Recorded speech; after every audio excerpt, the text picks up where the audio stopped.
하나님의 말씀 창세기 29장 1절입니다. 창세기 29장 1절 야곱이 길을 떠나 동방 사람의 땅에 이르러 본즉 들에 운물이 있고 그 곁에 양 세 떼가 누워 있으니 이는 목자들이 그 운물에서 양 떼에게 물을 먹임이라.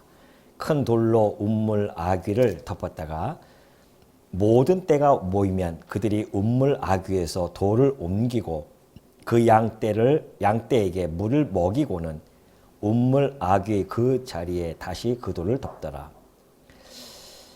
우선 3절까지 봉독해 드렸습니다.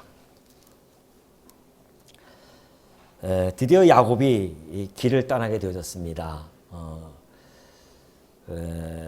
하란으로 가는 브엘세바에서 떠나서 그의 외삼촌 라반의 집으로 떠나는 그 길목에 베델이라는 곳에서 하나님을 만나게 되어졌고요.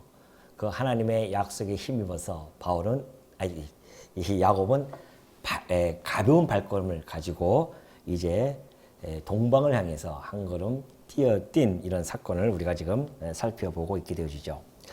자, 이 창세기 29장부터요 36장까지는 야곱이 이제 자기의 그 삼촌 라반의 집에 가는 과정과 거기서 그의 자손들이 번창되어지는 내용, 그리고 그 야곱이 재산이 형성되어지는 과정, 결국 하나님의 약속대로 다시 가나안 땅으로 돌아오는 그 과정이 29장부터 36장까지 펼쳐지게 되어집니다. 그 중에 이제 우리가 29장부터 30장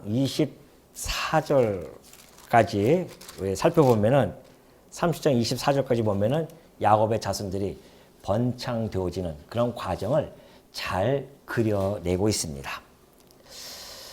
자, 우리는 이제 29장을 들어가면서 제가 지난번에 말씀드렸지만 주목할 구절이 하나 있습니다. 그 주목해야 할 구절은 28장이에요.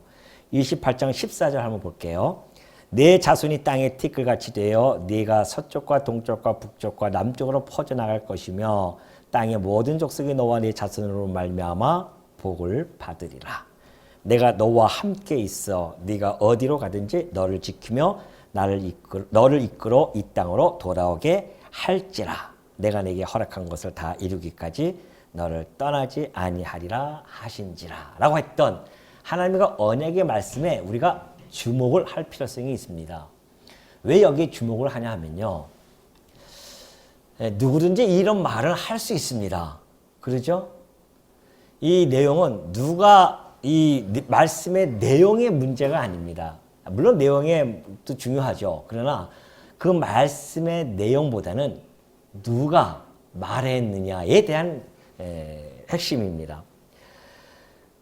뭐 누구든지 얘기할 수 있잖아요. 우리가 예를 들어서 어려운 가운데 있습니다. 사업이 다 망해가고 있어요.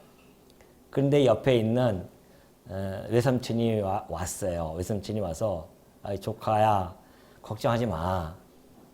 잘 되겠지 뭐. 이 얘기는 뭡니까? 근데 외삼촌은 사실은 재산이 하나도 없습니다. 근데 와서 그렇게 이야기를 해요. 그러면 외삼촌의 말을 듣고 힘을 얻을 자가 있겠습니까? 외삼촌이 하는 이야기를 듣고 조카가 하는 말은 이 정도일 겁니다.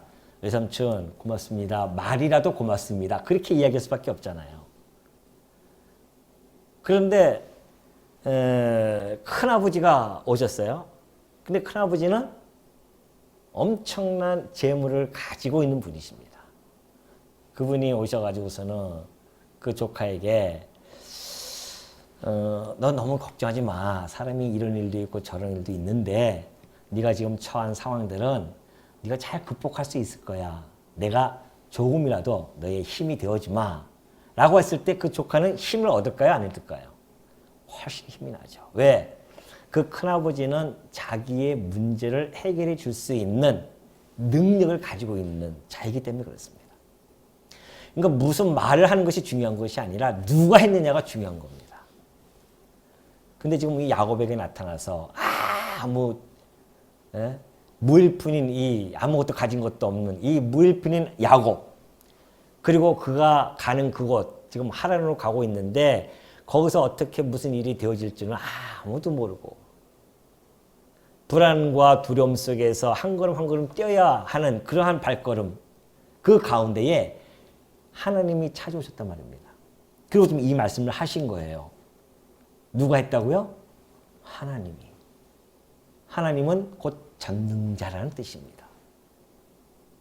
그 하나님이라는 그 단어에는 전능자라는 뜻을 가지고 있어요. 그래서 야곱의 발걸음이 가벼운 겁니다. 야곱에게 하셨던, 야곱과 함께 하셨던 그 하나님, 이삭과 함께 하셨던 그 하나님의 내용에 대해서 야곱은 잘 듣고 있었죠. 우리의 조부 아브라함을 택하셔서 그와 함께 하셨던 그 하나님의 역사, 그리고 그의 아버지 이삭과 함께 하셨던 그 하나님의 역사를 야곱은 잘 알고 있었습니다. 그러니 그 하나님이 나타나셔서 이 말씀은, 이 언약의 말씀은 야곱으로 하여금 힘을 얻게 되어졌단 말입니다.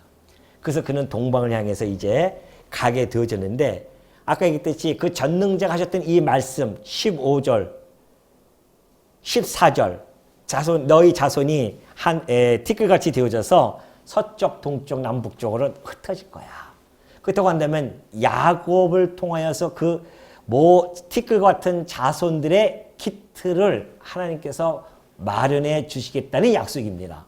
그러니 앞으로 우리가 살펴볼 내용은 29장부터 30장 24절까지는 어떻게 하나님께서는 그 자손들을 번성하게 해주는가에 대한 문제를 가지고 들여다보는 것이고요. 그 30장 25절부터는 36장까지는 이제 하나님께서 그를 어떻게 재산을 형성시켜 놓고 그 가나안 땅으로 다시 약속한 대로 들어보낼 것인가에 대한 이야기라는 것입니다. 우리는 그 두 가지를 주목하면서 어떻게 하나님께서 그 섭리에 가시는지, 어떠한 방식으로, 어떠한 오묘한 하나님의 섭리가 이 안에 나타나는지를 하나하나 확인해 보고자 합니다.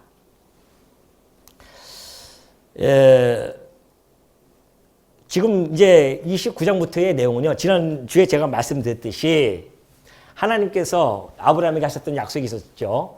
너의 자손으로 천하 만민이 복을 얻을 것이야 라고 했던 커다란 약속이 하나 있었습니다. 그렇죠?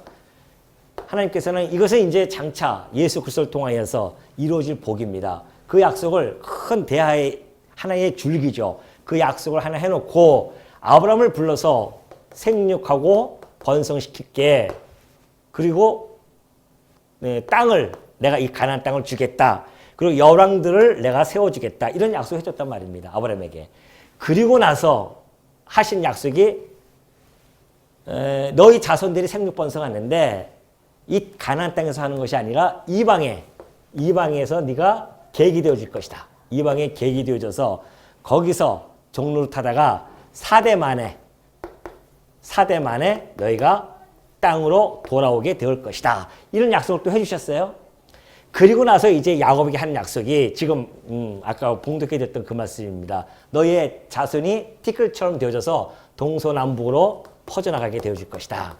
자손에 대한 이야기를 해줬고요. 그리고 그 땅으로 다시 내가 돌아오게 해줄게. 이때까지 내가 이 모든 것을 이룰 때까지, 더 좁게는 너희의 자손이 이 땅으로 다시 돌아올 때까지, 네가 네 자손을 번성하고 네가 이 가나안 땅에 다시 돌아올 때까지 내가 절대 떠나지 아니하고 너와 함께하고 있을 거야 라는 이야기를 해줬단 말입니다. 그러니까 하나님의 약속은 이렇게 하나하나 큰 약속을 해놓고 또 그 약속을 이루기 위해서 또 약속을 해주시고 또 이 약속을 이루기 위해서 하나하나 약속을 해주심으로 말미암아 이것이 여기서 이루어지는 것은 곧 이것을 이루기 위한 것이고, 여기서 이루어지는 것은 이것을 이루기 위한 것이고, 이것을 이루어지는 것은 이것을 이루기 위한 하나님의 역사 섭리가 포함되어 있습니다. 그러므로 우리는 하나님의 역사라고 하는 것은 당신이 언약한 것을 차근차근히 하나하나 이루어감으로 당신이 어떠한 분인지 깨닫게 된단 말이죠. 그럼 우리는 지금 이 자손이 어떻게 번성되어질 것인가에 대한 문제를 오늘 우리가 살펴볼 것입니다. 하나님은 어떻게 자손을 어떠한 방법으로 섭리해 가시는가에 대한 주목을 가지고, 왜? 이것이 돼야 이제 하나님께서 약속한 땅을 다시 돌아오게 해서 이들을 이방으로 보내기 위한 하나의 기틀을 지금 마련해 놓고 있는 것이거든요. 그 이방에 가서 이제 생육번성해야 되니까 그 이방에 가기 위한 기틀을 야곱 자손들이 여기서 번성이 되어지는 과정, 이것이 흥미롭게 우리들을 관심을 갖게 해주는 내용이 아닐 수 없죠. 자, 그렇다고 한다면 제가 설명을 하나씩 해드리겠습니다. 뭐 일일이 다 읽을 필요는 없어요. 이런 것들은 그냥 탁탁 지나가도록 하겠습니다. 야곱이 이제 그 운물 곁으로 갔습니다. 이제 그 운물은 이제 큰 이렇게 운물을 하죠. 운물 해가지고 뚜껑을 이렇게 덮습니다. 그 운물에는 협정이 있어요. 그 사람들은. 먼저 지금 와서 있는 기다리는 사람도 있었습니다. 목자가 양떼를 데려옵니다. 자기네들이 먼저 왔다고 해서 먼저 먹일 수가 없습니다. 그 운물에 대한 협정을 맺은 자들이 있어요. 부족배로 이렇게 있으면은 그러면 이제 같이 팠겠죠. 그리고 같이 공동으로 소유하면서 관리를 해야 됩니다. 그래서 뚜껑을 다 이렇게 덮어놓은 거죠. 예를 들어서 태양열이 계속 내리쬐면은 그 물이 귀한 곳이기 때문에 물이 증발할 수 있으니까 이렇게 뚜껑을 덮기도 하고요. 또 하나는 먼지라든가 아니면은 뭐 오물이라든가 운물이 오염되는 것, 그걸 방지하기 위해서 이렇게 뚜껑을 덮는다거나 또는 거기에 대해서 잘 길을 모르는 사람들이 여행자들이 그 운물에 빠지거나 동물들이 또 실족해서 빠질까봐 그 뚜껑을 다 덮어놓거든요. 이제 그러한 뚜껑을 덮어놓고 또 자기 권한 이상을 사용하지 못하도록 이렇게 다 덮어놨습니다. 그래서 다들 모여졌을 때에 뚜껑을 열고 같이 나눠 먹고 순서대로 그렇게 해서 그 나름대로의 질서를 유지하고 있었습니다. 그런 상황에 이제 먼저 세 떼가 와서 기다리고 있었어요. 목자들이 와가지고 기다리고 있는데 야곱이 이제 그 운물에 도착한 겁니다. 그러면서 물어봅니다. 야곱이 얼마나 지쳤겠습니까? 도대체 당신은 어디서 왔습니까? 그러니까 우리 저 하란에서 왔습니다. 그래요? 얼마나 반갑겠어요. 자기 삼촌이 사는 곳에서 왔으니까. 그래서 너무 반가운 나머지 혹시 나홀이라는 사람 아십니까? 나홀의 그 손자 라반을 아십니까? 그렇게 묻습니다. 나홀은 아브람 자기 조부인 할아버지의 동생이었잖아요. 그러니까 나홀의 그 손자 라반을 아십니까? 그러니까 물어봅니다. 그러니까 사람들이 알다 마다요. 그 평안하고 계십니까? 그분이 그렇게 묻죠. 다 평안합니다. 마침 저기 그의 딸 라헬이 오는군요. 그래요? 보니까는 정말 라헬이 양떼를 몰고 촥 오기 시작합니다. 그래서 거기서 라헬을 만나게 되어지죠. 얼마나 반가운지. 그 물을 먹여야 하는 질서를 완전히 깨트려 버립니다. 야곱이. 얼마나 반가운지 그냥 운물 뚜껑부터 열고 라헬에게 물 먹이면서 나한테 왜 이렇게 친절을 베풉니까? 그랬을 거 아니에요. 혹시 라반의 딸이 라헬 아니요? 맞습니다. 내가 바로 너의 고모, 라헬이 이제 고모제 리브가가 고모의 내가 아들이다. 그러면서 딱 얘기합니다. 깜짝 놀라잖아요. 근데 이 야곱이 그 라헬을 만나고 나서는 너무너무 감격스럽기도 하고 그간의 여정에 대한 어떤 슬픔도 있었겠죠. 서글픔도 있었겠죠. 막 목을 놓아서 우릅니다. 그냥. 라헬이 그 광경을 보고서는 깜짝 놀라서요. 불이 나게 집으로 갑니다. 그래서 아버지한테 달려가죠. 아버지 고모 아들이 우리를 찾아왔습니다. 얼마나 먼 길입니까? 그 먼 길을 찾아왔다고 하니까 라반이 깜짝 놀라서 달려나갑니다. 그래서 야곱을 맞이하게 되죠. 그러니까 야곱이 그 라반에게 가서 서로 껴안고 막 울고 그럽니다. 근데 야곱이 정말 내 조카인지 알 수가 없잖아요. 그래서 야곱이 차근차근 이야기합니다. 외삼촌, 우리 어머니가 리브가인데 우리 할아버지 아브라함이 그 면의를 얻기 위해서 종을 보내가지고 하면서 자체해가지고서 이렇게 하지 않았습니까? 라반이 그 얘기를 다 듣죠. 왜? 라반도 같이 있었으니까 잘 아는 내용이란 말입니다. 그래서 그 얘기를 듣고 나서는 하는 얘기가 진짜 네가 나의 조카구나. 그렇게 내 혈육이다. 그러면서 너무나 기뻐하게 되어집니다. 그래서 이제 비로소 거기에서 라반의 집에서 거주하게 되어집니다. 그러니까 너 걱정하지 말고 여기서 먹고 자고 해라. 그래서 그곳에서 한 달 기간을 일하면서 먹고 자는데 라반이 가만히 보니까 일이 너무 잘해요. 야곱이. 일을 잘하니까 안 되겠다 싶어가지고서는 그냥 부리긴 좀 그렇잖아요. 아무리 조카라고 하더라도 네가 내 조카이지만은 내가 이걸 그냥 공으로 너의 노동력을 살 수는 없다. 그러므로 정당한 응분의 대가를 내가 해줄 테니까 얼마면 되겠느냐 흥정을 청합니다. 그때 야곱이 뭐라고 했을까요? 야곱은 사실 뭐 가진 것이 아무것도 없죠. 그러니까는 아이고 삼촌 그렇게 말하는 것도 좋지만은 내가 사실은 목적이 또 내 아내를 얻고자 왔습니다. 그래요. 이때 야곱의 나이가 몇 살인 줄 아십니까? 혹시? 몇 살인 줄 아세요? 70이 넘은 나이였었습니다. 이때가. 70 넘었다고 하니까 우리 지금의 일을 70 그렇게 얘기하면 안 되죠. 그때 당시에 야곱은 147세까지 사시니까 70이면은 지금의 우리 나이로 한 40대 정도 됐겠죠. 그리고 간 거예요. 그러면서 그 라반이 이제 그렇게 얘기하니까 내가 장가를 들어야 되는데 저 라헬 좀 보는 게 처음 만났던 그 라헬이 너무너무 내 마음에 듭니다. 왜냐하면 레아는 눈이 좀 약간 시력이 나빴던 것 같아요. 여러분 안경 쓰시는 분들은 잘 알 겁니다. 우리 안경 벗으면요 어떻게 됩니까? 안 보이니까 인상을 쓰기 시작합니다. 그래서 인상을 쓰고 막 이렇게 보잖아요. 그러면은 그 모습이 잘 안 좋단 말입니다. 그리고 레아 이름은요, 레아라는 뜻이 뭐냐면 들소라는 뜻이에요. 들소. 그리고 라헬은 이름도 이뻐요. 암양입니다. 라헬이라는 이름이 암양. 그리고 모양도 곱게 생겼고 아리답게 생겼다고 그렇게 표현을 합니다. 그러니 야곱으로서는 그 둘째 라헬을 사랑하고 싶죠.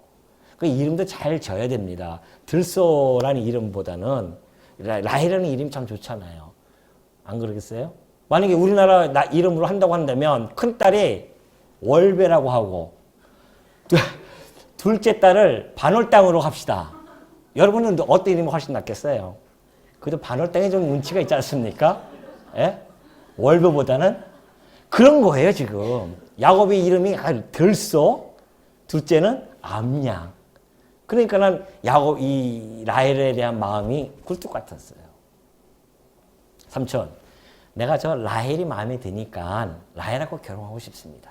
내가 라헬을 위해서 7년을 내가 봉사하겠습니다. 그래요. 7년은요. 그때 당시 이제 결혼을 하게 되어지면 남자들이 지참금을 가지고 가거든요. 여성 집에. 그래서 여성 집에 지참금을 주면 그때 당시 은 한 30에서 40세겔을 줘야 됩니다. 은 10세겔은요. 목자들의 1년 노동력입니다. 1년 임금이에요. 그러니까는 야곱이 거기 가서 자기의 지참금을 대신하려면 한 3, 4년만 일해도 됩니다. 근데 7년을 불러버려요, 야곱이. 왜? 자기가 지금 협상할 수 있는 사실은 여건은 없습니다. 아무것도 가진 것도 없죠. 거기서 먹고 자야 되죠. 자기의 처지를 잘 아니까 여기서 내가 그냥 7년 동안 그렇게 하겠습니다. 그래서 저는 죽으라고 하는데요. 보십시오. 20절 한번 보십시오. 20절.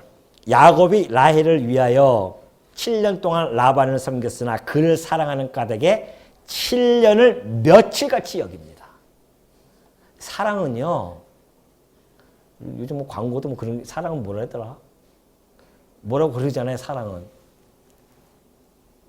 눈물의 시작 이런 거 말고 있잖아요. 뭐 광고 카피 있는데 잊어버렸네요. 그래서 사랑이라고 하는 것은 그만큼 같이 사랑하는 사람과 있으면요. 시간 가는 줄 모릅니다. 우리가 지금 공부하고 있는 것 중에 그랬죠. 대요리문답 첫 번째가 뭐였었습니까? 인간의 제일 되는 목적이 하나님을 영화롭게 하고 하나님과 함께 즐거워하는 거. 왜? 하나님이 나를 사랑하는 그 사랑을 확인받은 성도들은 하나님과 함께 그 사랑하는 자와 함께 지낸다고 하는 것은 너무너무 즐거운 일입니다. 그렇기 때문에 우리가 지금 남은 때, 우리가 지금 예수 그리스도를 믿고 하나님의 자녀가 되어져서 장차 우리가 하나님 나라에서 영원히 살 그때까지 남은 때가 며칠처럼 여겨져야 된단 말입니다. 왜? 하나님이 우리를 사랑하셨기 때문에. 그 사랑하는 신랑, 우리 그리스도를 만날 일을 생각한다고 한다면은 7년을 며칠처럼 바라봤던 그 야곱의 심정처럼 우리는 그리스도를 바라보는 그 만날 날을 기다리면서 비록 우리가 지금 10년이 남았든 20년이 남았든 30년이 남았든 며칠처럼 생각하면서 우리는 이 남은 생을 살아가야 된단 말입니다. 무슨 마음으로요? 설레이는 마음. 얼마나 설레입니까? 우리 참 신랑이신 그리스도께서 참 신부인 이 교회를 위하여 당신의 핏값으로 산 이 교회인데 얼마나 그 사랑하는 마음이 그 누가 그 사랑을 따라갈 수 있겠냐 말이죠. 아가서의 표현을 빌리자고 한다면 홍수라도 엄물하지 못할 사랑, 그러한 사랑을 우리 주님께서 우리에게 베풀어 주셨고 우리는 그 사랑을 해주신 그리스도를 기다리면서 그를 만날 날을 손꼽아 기다리면서 우리는 지금 살아가고 있는 중이란 말입니다. 그러니 우리의 머리가 백발이 되어지면 되어질수록 우리의 마음은 더욱더 어떻게 되어집니까? 즐겁고 설레이고 마치 며칠처럼 그런 심정으로 우리는 그를 기다린단 말입니다. 야곱이 그 라헬을 아내로 맞이하는 그 부푼 기대하는 마음이 7년이 며칠처럼 지나버렸어요. 그래서 이제 라헬을 이제 맞이했단 말입니다. 근데 그때 당시에 그 결혼의 풍습은요, 신부는 이 베일을 이거 딱 덮습니다. 그리고 그때는 이런 불이 없잖아요. 뭐 초호롱불이나 제대로 있었겠습니까? 그러니 잔치를 7일 동안 잔치를 베푸는데 거기서 술을 먹고 얼마나 또 기쁨이 있었습니까? 야곱이. 그래서 라헬을 맞이할 준비를 하고 그가 신방에 들어갔는데 아침에 일어나 보니까 누구예요? 레아가 누워있단 말입니다. 깜짝 놀라죠. 불이 나게 삼촌에게 쫓아갑니다. 도리스 당시 삼촌이 내게 왜 이렇게 합니까? 그러면서 하는 이야기가 뭐라고 이야기합니까? 외삼촌이 나를 속이시면 어찌 됨입니까? 25절에 보면 그래요. 25절 한번 보십시오. 후반에 보면은 외삼촌이 나를 속이시면 어찌 됨입니까? 너무 억울했던 거예요. 지난번에 말씀드렸듯이 자기는요, 야곱은 자기 아버지를 속였어요. 자기 형을 속였습니다. 고스란히 그걸 받습니다. 자기도 속임을 받잖아요. 제가 그것이 이제 욥기서에 보면 잘 나타나 있다고 했죠. 속이는 자와 속는 자가 다 하나님께 속해 있다는 겁니다. 이것이 지금 하나님께서 당신의 이 전체적인 역사의 흐름에 대한 이 그림을 그려놓고 계시는 겁니다. 요즘 유행하는 단어가 그거잖아요. 빅피처. 하나님의 큰 그림 안에 지금 이것이 다 포함되어 있어요. 라헬보다는 레아를 먼저 받아들이고 속임을 받아서 지금 레아를 받아들이게 되어진단 말입니다. 그 나라의 그 지방의 풍속이라는데 어떡합니까? 우리나라도 마찬가지였었죠. 우리나라도 형님보다 동생이 먼저 시집 장가를 가면 안 됐잖아요. 그 집안에 무슨 큰 난리 나는 것처럼. 그래서 형이 장가 못 가고 누나가 시집 못 가, 언니가 시집 못 가면 동생들은 그 갈 때까지 기다리는 거예요, 그냥. 그러니 얼마나 그 애타겠습니까? 지금이야 이제 뭐 앞뒤 없죠. 무조건 생기면 먼저 가는 것이죠. 이때 당시에 그 풍습이 그렇게 되어져 있기 때문에 삼촌이 그런 이야기입니다. 그래서 레아를 내가 먼저 보낼 수밖에 없었다. 그렇다고 한다면 애당초 말을 그렇게 하든지 말도 안 하고 그것도 속인 거란 말입니다. 그러니까 야곱이 화가 나서 그렇게 이야기하니까 우리 지방이 그런데 어떡하냐. 그러니 한 가지 더 내가 제안을 해주마. 7일 동안 어차피 신방을 치러야 되거든요. 그 신방을 치르고 나면은 라헬, 동생 라헬도 내가 너에게 주마. 그런 이야기합니다. 제안을 하죠. 그 대신 7년을 더 봉사해야 된다는 겁니다. 어쩝니까 뭐. 칼자루는 누가 쥐고 있어요 지금. 삼촌이 쥐고 있으니까 어쩔 수 없이 야곱은 그것을 받아들이고요. 드디어 라헬을 아내로 맞이하고 7년 동안 그렇게 섬기게 되어집니다. 레아가 시집올 때 그의 여종 실바도 함께 보냈고요. 라헬이 결혼할 때도 여종 빌하를 해서 그렇게 해서 야곱의 가족으로 수하로 다 들어오게 되어집니다. 근데 31절 보니까 이런 이야기가 있어요. 여호와께서 레아가 사랑받지 못함을 보시고 그의 태를 여셨으나 라헬은 자녀가 없었더라 그래요. 자, 여호와께서 레아가 사랑받지 못해요. 당연하죠. 야곱은 라헬을 사랑했는데 레아를 라반의 그 삼촌의 속임수에 당해가지고서는 레아를 지금 어쩔 수 없이 아내로 맞이했단 말입니다. 그러니 레아보다는 라헬을 더 사랑할 수밖에 없었어요. 그래서 라헬을 더 사랑하다 보면 당연히 라헬이 먼저 아기를 낳아야 될 거 아닙니까?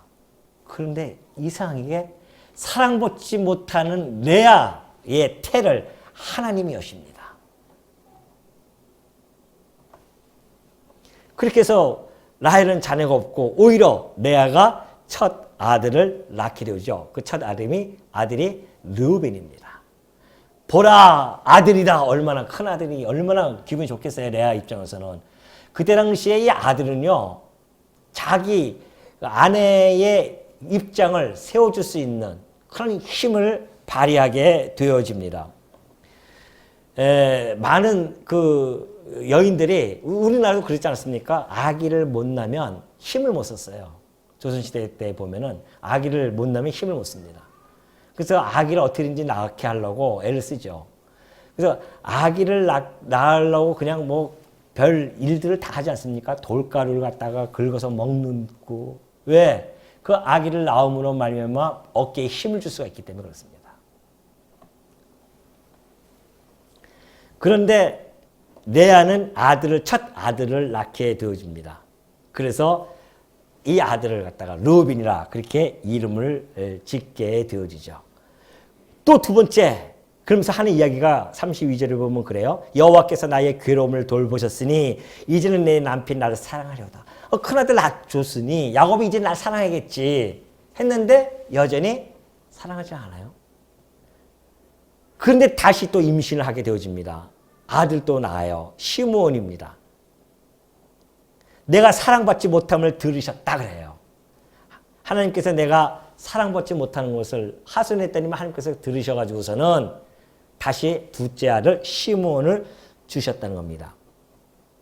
또 그리고 나서 임신을 합니다. 아들 낳아요. 세 번째는 레위입니다.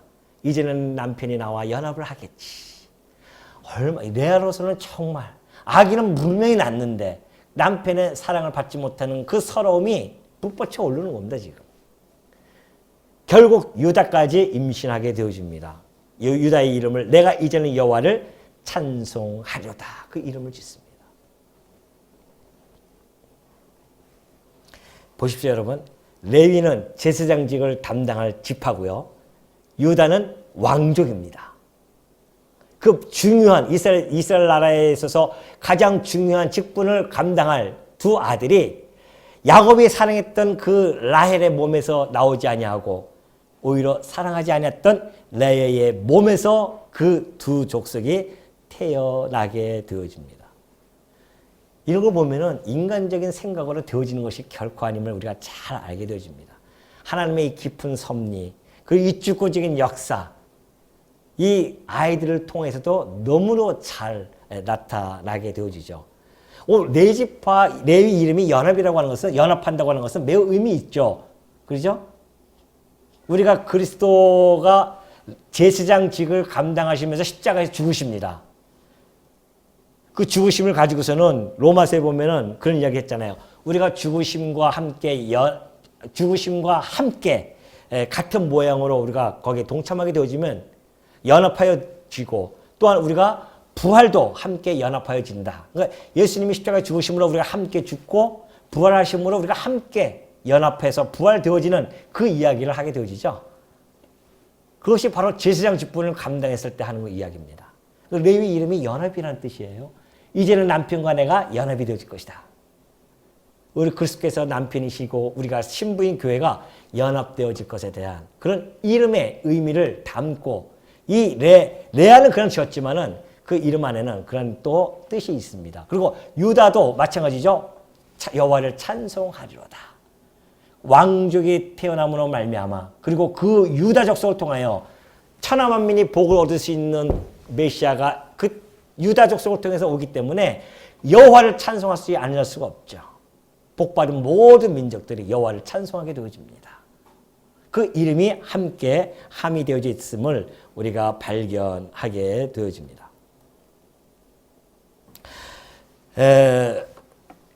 우리가 모든 걸 다 그렇습니다.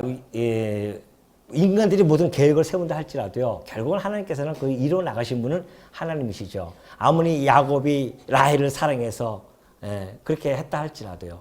결국은 하나님께서는 레아를 통해서 그 모든 역사를 또 섭리해 가시는 하나님의 섭리를 우리는 발견하게 되어집니다.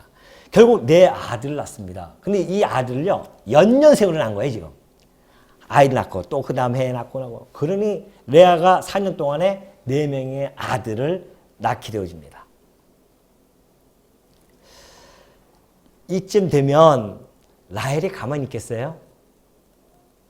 라헬이 드디어 30장 1절에 보니까 이런 이야기를 합니다.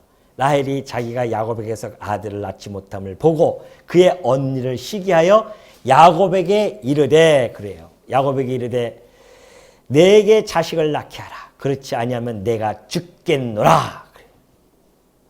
얼마나 답답하면 라헬이 그렇겠습니까? 자, 분명히 자기는 사랑을 받는데 아기를 못 낳아요? 얼마나 절박하겠어요. 시기도 나고 언니에 대한 시기도 있고요. 아무리 언니라 할지라도 아들을 4명씩이나 그것도 매년 그렇게 낳는 걸 보고 시기에 안 날 동생이 어리 있겠냐 말이죠. 그러니까 내가 죽여버리겠다. 차라리 죽어버리겠다.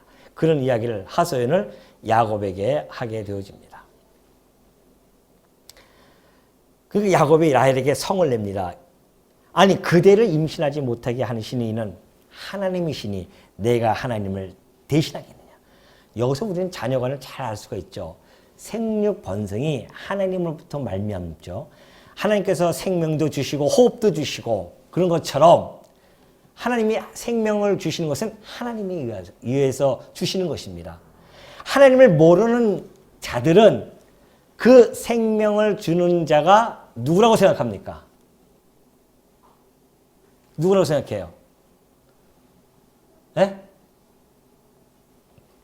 삼신할머니예요. 삼신할머니. 삼신할머니가 누군지 아시죠? 할머니 3분이 계시는데 하나는 점지해주는 할머니, 하나는 출산을 잘 할 수 있도록 해주는 할머니, 마지막으로 돌 때까지 잘 양육시켜 주실 수 있는 할머니. 이게 삼신할머니거든요. 이 삼신할머니에 의해서 우리가 아이들이 점지한다고 세상 사람들은 그렇게 생각하는 거예요. 왜? 하나님을 모르니까. 하나님이 친히 생명과 호흡을 주신다는 것을 모르니까 그 할머니를 찾는단 말입니다. 근데 야곱은 너무나 잘 이야기하고 있죠.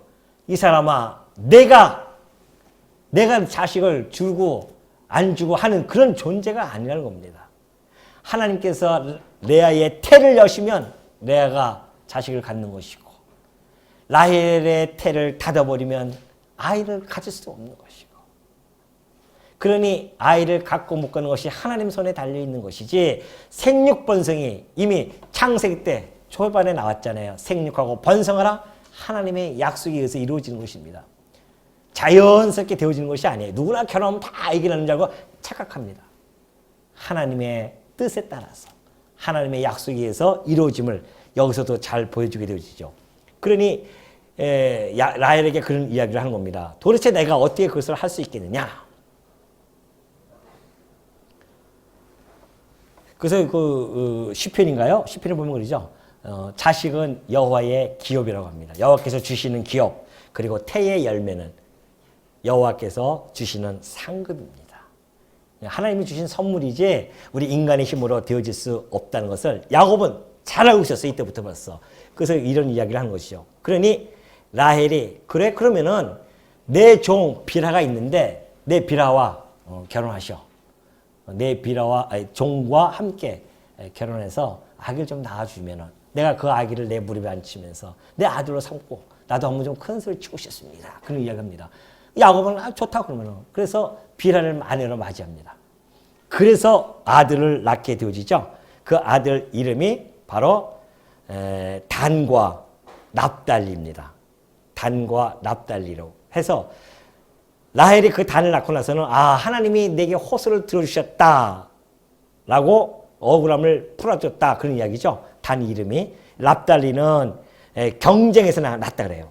7장에 보면 그래요. 8절 한번 봅시다. 라헬이 이르되 내가 언니와 크게 경쟁하여 이겼다 하고 그의 이름을 납달리라 하였더라. 경쟁에서 내가 이겼다. 그래서 그 종을 통해서 또 아들을 낳게 되어집니다. 아내로 삼게 되어져요. 그러니까 레아가 가만히 그걸 보고서는 그래? 그러면 나도 이미 태가 닫혀 있으니까 그러면 내 시녀 실바를 통하여서 나도 아들을 낳아야겠다. 그래서 또 실바를 줍니다. 야곱이 또 그 실바를 통해서 아들 낳기 시작해요. 그래서 아들 낳습니다. 그러니까 레아가 복되도다 하고서는 가시라 이름을 짓고 둘째 아들을 또 낳습니다. 그래서 아셀이라는 이름을 짓게 되어집니다. 도대체 이게 무슨 이야기입니까? 경쟁과 시기 속에서 아기 낳기 지금 바쁩니다. 지금. 만약에 여러분 이런 말씀들이 그냥 인간들의 그냥 어떤 경쟁과 시기 속에서 그럴 수 있죠. 지금도 뭐 그런 경우도 우리 조선시대 때 많이 있었고요. 그래서 조선시대 때는 칠거지약이라고 해서 시기하지도 말고 아기도 못 낳고 그러면은 막 쫓겨나기도 하고 그랬었는데 여기서는 시기와 경쟁을 통해서 아기를 막 낳고 있단 말이죠. 만약에 이것이 하나님께서 이 약속, 이것을 이루기 위한 이것이 하나님께서 해나가시는 거룩한 역사입니다. 지금 당신의 뜻을 이루어 가시기 위한 역사 섭리죠. 이 역사 섭리 아래 이루어지는 과정이 아니라고 한다면 그래서 하나님께서는 결국 마침내는 이런 과정들을 통해서 생육 번성케 하시고 메시아를 이 땅에 보내서 자손들에게 천하 만민에게 복을 주는 그러한 역사가 아니라고 한다면 이 지금 나타나는 이런 모든 역사라고 하는 것은 어떻게 보면은 인간 군상들의 정말 그런 모습이 아닐 수 없죠. 처절한, 처참한 그런 모습입니다. 만약에 하나님이 배제되어진 역사라고 한다면은 진짜 인간의 모습은요, 살아가는 모습들을 많이 보시면 얼마나 옹졸하기도 하고 정말 죄악 가운데서 살아가는 그러한 모습이기 때문에 어쩔 수 없습니다. 아무리 그 역사에 대한 의미를 부여시키고 싶다 할지라도 부여가 안 됩니다. 그냥 인간들의 그냥 꼴불견 같은 그런 인생살이입니다. 다. 그럴 수밖에 없어요. 하나님의 이 거룩한 목적을 향한 이 섭리가 전제되어지지 아니한다고 한다면 인간들의 삶의 모습들은 다 꼴불견입니다. 사실은. 지금 보십시오. 형제끼리 싸우면서 자기 여종까지 주면서 지금 아기 낳는 경쟁을 하게 되어진단 말이죠. 근데 그 시기와 경쟁을 하지만은 결국은 그것이 지금 뭐에 대한 섭니다? 하나님께서 이 자손, 이방에 계기 되어 보낼 그 자손들을 기틀을 마련하기 위한 섭리 역사라는 것이죠. 거기서 우리는 의미를 찾게 되어집니다. 하나님께서는 인간 군상들의 꼴불견 그 모습을 가지고 당신의 거룩한 역사를 섭리해 가시는구나. 요셉이 그런 이야기를 합니다. 형들이 나를 갖다가 해하려 했지만은 그래요. 그죠? 형들이 요셉을 시기하고 미워해서 해하려 했단 말입니다. 얼마나 꼴불견입니까? 그런데 하나님께서는 그것을 선으로 바꿔주셨습니다. 그래서 우리를 구원해 주지 않았습니까? 같은 맥락입니다. 인간들의 삶만 보면은 너무너무 꼴불견입니다. 그 위에 하나님의 언약이라고 하는 그리고 하나님이 섭리하시는 그 역사가 있기에 이 모든 과정들이 승화가 되어져서 하나님 보시기에 아름다운 역사로 끝맺음을 갖게 되어지는 것이죠. 우리 삶도 마찬가지입니다. 때로는 우리가 꼴보기 같은 삶을 살아간다 할지라도 그 삶 속에서 하나님 결국은 당신의 선을 이루시기 때문에 그래서 우리의 삶 그 자체가 결국엔 하나님께 영광이 되어지는 것이고 우리는 그 하나님을 찬송하게 되어진다는 사실을 잘 알게 되어집니다. 시기와 투기로서 이렇게 질투로서 아기를 낳게 되어지는 이런 역사, 이게 하나님께서 사용하는 것들이에요. 다 사실은 인간들이 가지고 있는 그걸 사용하십니다. 바울도 그런 이야기 하지 않습니까? 너희들이 저들은 시기와 질투로 그리스도를 증거하고 우리는 사랑으로 증거한다. 그러나 시기로와 질투로 증거해도 그리스도요, 사랑으로 증거해도 그리스도니 전하는 것은 그리스도이다. 그러니 다 좋다는 겁니다. 그것이 하나님을 아는 자들의 역사관입니다. 하나님의 섭리를 아는 자들의 역사관이에요. 그래서 우리는 이것도 좋고 저것도 좋은 겁니다. 왜? 그 모든 것을 합하여서 하나님의 궁극적 아름다운 선을 이루어 가시기 때문에 그렇다는 것이죠. 그리고 나서 14절 보면 그래요.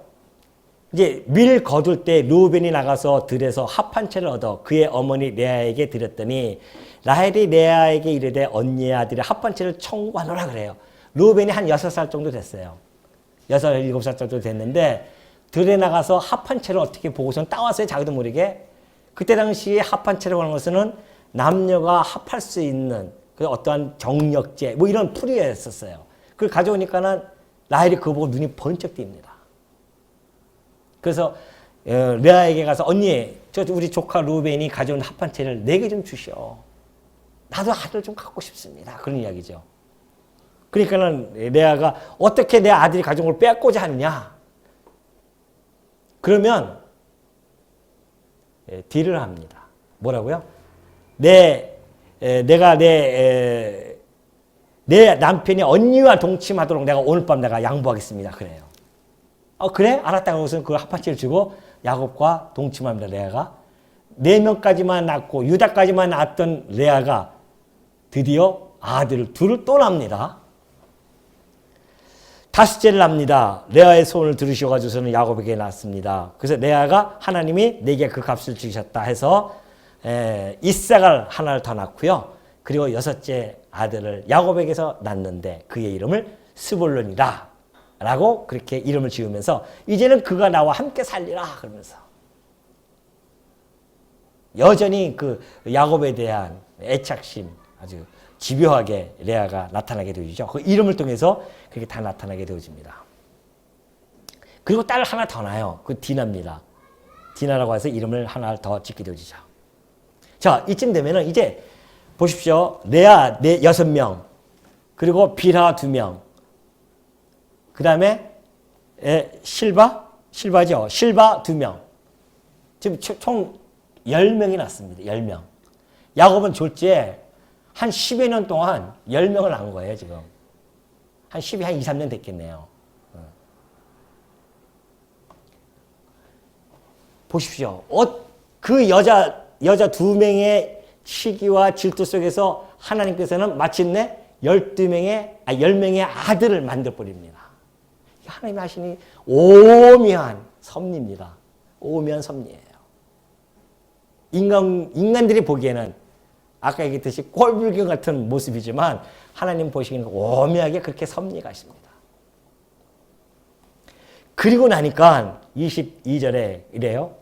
하나님이 라헬을 이제 생각하셔요. 진작 생각하시면 얼마나 좋습니까? 10명의 아들을 그 위에서 다 낳게 하고 이제 생각을 하십니다. 종까지 다 낳게 해요. 라헬만 못 낳게 합니다.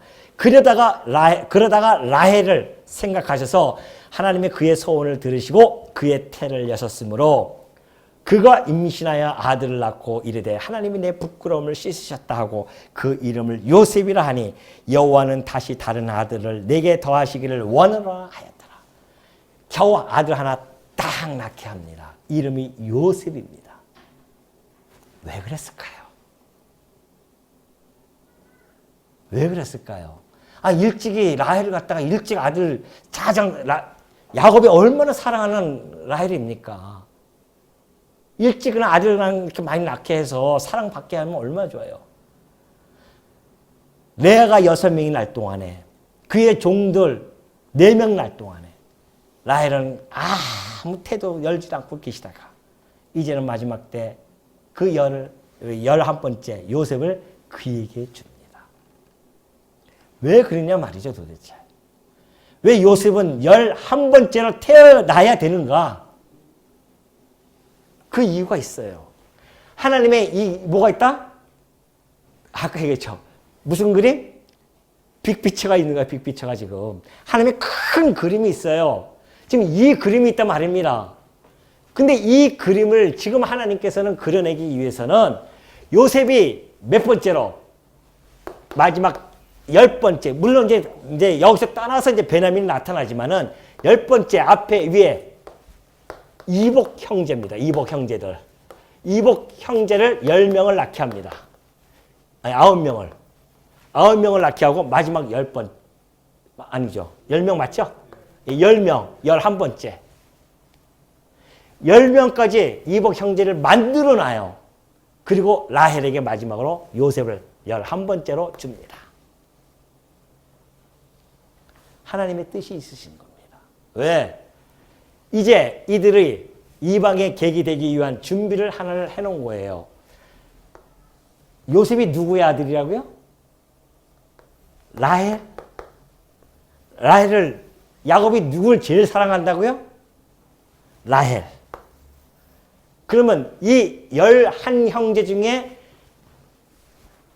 이 야곱은 누구를 제일 사랑하겠습니까? 여러분 같으면 누구 사랑하겠어요? 네? 그것도 막내예요. 그것도 가장 사랑하는 라헬의 몸을 통해서 기다리고 기다리던 그 라헬의 몸을 통해서 요셉이 태어난단 말입니다. 그것도 막내로 사랑을 듬뿍 받겠죠. 사랑을 얼마나 받겠습니까? 자, 이 사람을 사랑하면 사랑할수록 요셉을 사랑하면 사랑할수록 위에 있는 이복 형제 10명은 요셉을 어떻게 할까요? 미워하겠죠. 얼마나 미워하겠습니까? 하나님이 지금 이걸 만들어 나가시는 겁니다. 미워해야 되죠. 그래야 얼로 이 작업이 시작되어지니까. 이 작업이 시작되어져요. 미워해서 팔려가야 된단 말입니다. 그래야 하나님께서 일찍이 약속하셨던 너희가 이방에 가서 400년 동안 종로 탈 것이야. 그 그림을 지금 이걸 그려내고 있는 중이란 말입니다. 그래서 위에 이복 형제들 10명을 줄줄이 낳게 하고 마지막 라헬, 가장 사랑하는 라헬을 통해서 요셉을 태어나게 해서 미움을 받게 하는 하나님의 이 오묘한 섭리 아래, 그러니 우리가 그의 판단을 어떻게 헤아릴 수 있으며 그의 길을 어떻게 우리가 찾아낼 수 있겠냐 말이죠. 하나님의 그 놀라운 섭리 아래 놓여져 있는 우리들이, 그러므로 우리가 하나님의 이런 섭리 원리를 알게 되어지면 과거의 우리의 모든 일들, 현재의 모든 일들을 해석할 수 있는 힘이 생깁니다. 과거 일 때문에 절망할 필요도 없고 현재 일 때문에 괴로워할 것도 없고 되어지는 모든 일들이 하나님의 궁극적 선을 이루기 위한 하나의 과정들이구나. 이것을 깨닫기 시작한다고 한다면 오늘 내가 처해 있는 이 삶의 현장이 하나님의 궁극적 선을 이루기 위한 나의 삶의 모습이었구나라는 것을 알게 되어지고요. 그로 말미암아 지금의 현실을 묵묵히 받아들일 수 있는 힘이 생긴단 말입니다. 그러므로 말미암아 우리는 뭐 한다? 인내할 수 있는 인내도 있고요. 오래 참게 되어지고 어떤 환경 속에서도 기뻐하고 어떤 환경 속에서도 감사할 수 있는 하나님의 자녀다움, 하나님의 자녀로서의 그 됨됨이가 이 험악한 세상, 이 육신의 정욕과 안목의 정욕과 이생의 자랑을 향해 추구하는 이 세대에서 거슬러서 올라갈 수 있는 힘을 발휘할 수 있는 것, 이런 하나님의 역사 섭리를 우리 마음속에 간직할 때만이 우리가 이것이 가능하게 되어집니다.